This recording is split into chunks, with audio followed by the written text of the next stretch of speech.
ordens judiciais não cumpridas pelo plano. Então, eu atendo as pessoas com deficiência em geral, mas eu advogo para outros pacientes com doenças degenerativas, doenças raras, né? E às vezes o tratamento vai dar uma qualidade de vida ali para aquela pessoa, prolongar a vida dela ou em alguns casos até salvá-la. E quando você se esbarra com um plano de saúde não cumprindo uma decisão judicial, colocando em risco isso tudo, e você vê a família do paciente às vezes desesperado e o poder econômico sendo prevalecido, a gente emociona. E a gente emociona também quando a gente consegue realizar a efetividade de um direito também. Às vezes uma mãe te liga emocionada, né, que a liminar foi cumprida e que o tratamento do autismo se iniciou, da síndrome de Down. E às vezes te liga 3 anos depois que a criança já tá há 3 anos no tratamento e começou a falar. Isso é gratificante, né? Pra qualquer pessoa, né? Verdade. Aí me fala aqui, como que é essa experiência de ser autista e ser mãe de autista? Como que é essa vivência, assim, né? Porque você descobriu que o seu filho era autista e logo depois descobriu que você também era autista. Fala um pouquinho dessa experiência. Olha, eu converso muito com os profissionais que atendem o meu filho sobre isso. Porque muitas das coisas que o meu filho faz, eu faço também. Então, tipo, eles falam assim, olha, o autista tem que fazer contato visual, né? E tal. Aí eu falava, poxa, mas eu faço contato visual muito pouco. Eu centro no meio da testa da pessoa, no fundo dela. Ou então só naquelas que eu confio mais, ou que eu já criei intimidade. Não sustenta tanto tempo. Por que ele não pode ser assim também, né? Deixa a gente ser como a gente é e tudo. Então, tem esses desafios de compreendê-lo melhor, sabe? Verdade. E por outro lado, tem as dificuldades, porque mais do que uma mãe típica, a gente fica sobrecarregado. A gente sente muito mais os estímulos, né? E a sobrecarga. Então, conciliar a maternidade atípica sendo atípico é um desafio, sim, né? Não vou te enganar, não. Mas tem o lado bom de saber olhar pro seu filho, falar assim, não, isso eu não vou forçar, não. Isso eu não acho que tem que modificar, não. Isso é dele, isso é característica dele. Não, isso ele pode melhorar sim, porque vai ser difícil se ele não melhorar, sabe? Sem querer mudar a pessoa a ponto dela deixar de ser autista. Eu acho que isso que é importante. Assim. Verdade, também acho. Eu falo muito o seguinte, eu criei o meu filho como uma pessoa normal, sabe?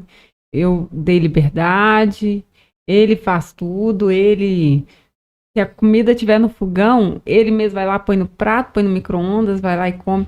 Porque se a gente também podar demais, a gente acaba, em vez de ajudando, a gente acaba fazendo a pessoa ficar muito dependente. A gente tem que fazer de tudo para que a autonomia vá sendo conquistada na medida da possibilidade, né? Sim. Porque é uma luta, mas que às vezes é necessário fazer para poder conseguir, ainda que seja contra o município ou o estado, o tratamento depois. Porque se ela não tiver isso construído, né, juridicamente comprovado, ela com a hipótese só, com um relatório qualquer, não vai conseguir acessar direitos. Entendi. Então, quer dizer, se a mãe não tiver um laudo, ela não consegue nem judicialmente fazer qualquer coisa. Exatamente. Né? Ela não consegue. Porque o que vai comprovar o diagnóstico, hoje ainda, infelizmente, no direito brasileiro, vai ser o laudo médico. Entendi. E aí, assim, vamos supor, numa falta de psiquiatria, por exemplo, que é um médico que atende, né, as crianças com autismo, ou um neurologista, existe um outro caminho para conseguir acessar através da justiça esses médicos e conseguir esse laudo, por exemplo? Por exemplo, existe. Tá com dificuldade de achar vaga para fazer o rastreio, né? Não tem psiquiatra, não tem neurologista na rede. Pode judicializar para conseguir a consulta, né? Para conseguir liminarmente, com urgência, a consulta médica. Sim, com certeza. Mas muitas das vezes a gente sabe que tem cidades que não tem especialistas. Então, às vezes, o psiquiatra que está ali entendendo não é um psiquiatra que é especializado em desenvolvimento infantil. Outras vezes é um neurologista, mas não é um neuropediatra, né? Então, como diagnóstico de algumas deficiências, como é o autismo, precisa também de analisar o comportamento, é um diagnóstico clínico, muitas vezes uma consulta só, sem um apoio, por exemplo, de um relatório da psicologia, da fonoaudiologia, da TO, às vezes não se fecha o diagnóstico, né? Então ela acaba se esbarrando nisso. Então tem que fazer um pedido bem completo, né, de rastreio com equipe multidisciplinar, com o médico especialista, para poder fazer esse aspecto inicial até chegar no laudo. O caminho é mais difícil? É. Na rede pública? É. Mas é possível. É rezar para que o nosso SUS melhore, né? Porque do jeito que tá, eu acho que nem possível tá sendo impossível. Mas a gente vai acreditando no impossível, né? O impossível é que faz a gente se mover, né?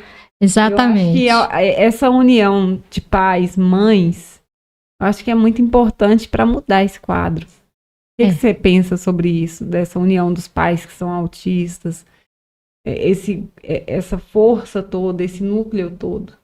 Eu acho assim que no movimento das deficiências como um todo, né, que aí a gente sabe de várias deficiências, ele é um movimento muito forte, né? Foi comprovado ao longo da história, você vê a força que tem as APAES, a força que tem as entidades de defesa de direito das pessoas com deficiência. São muito fortes. Né? Essa mesma força que o movimento de pessoas com deficiência tem em geral, o movimento da comunidade autista vem construindo. Porém, precisa falar mais junto, sabe? Os autistas adultos com os pais, construírem coisas conjuntos também, entrar menos em conflito entre si, porque os autistas adultos têm uma posição, os pais têm outras, aí de vez em quando tem umas briguinhas, e isso precisa ser construído, né? Pra gente poder avançar na comunidade. Porque o número é muito grande. Então, com esse número grande e a união dessas famílias, a gente consegue modificar qualquer coisa, eu acredito, sabe? Lei, políticas públicas, eu acho que com essa união, eu acho que faz a força. Isso aí não é ditado bobo, não. Eu acho que faz diferença. Também acho. Eu acho que a união, ela realmente faz a força e já mudou muita coisa, né? E aí me fala uma coisa, quando um plano de saúde nega uma terapia ou um atendimento para um caso, por exemplo, de autismo ou de deficiência? Então, quando o plano de saúde está negando o atendimento, a primeira coisa que você deve fazer é fazer uma reclamação na ouvidoria do plano. Você vai falar, olha, ouvidoria, teoricamente, é um departamento fiscalizador do próprio plano, né? É o que eles chamam de controle interno. Você reclama na ouvidoria e manda o laudo, manda o pedido, encaminhamento, tudo que você tiver e fala, olha, já fui em várias clínicas, já liguei trocentas vezes e não me atendem, me manda para lugar que não tem o profissional, eu peço o profissional, chego lá, não tem horário, muito comum também, manda para a clínica, não tem agenda.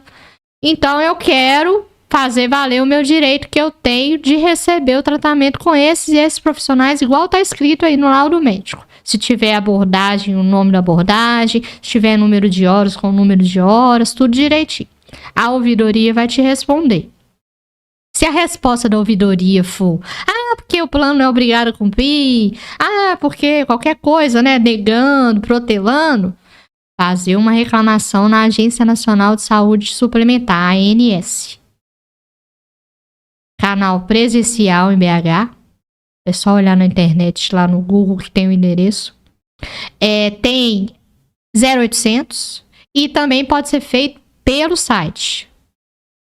Fez a reclamação, vão te falar o prazo de resposta. Geralmente resolve. Não resolveu, o plano falou mentira para a ANS, falou que tá cumprindo, inventou mentira, né? Aquelas balelas, judicializa. Judicializa e pede uma liminar, que é uma decisão urgente, para que o tratamento seja liberado e custeado.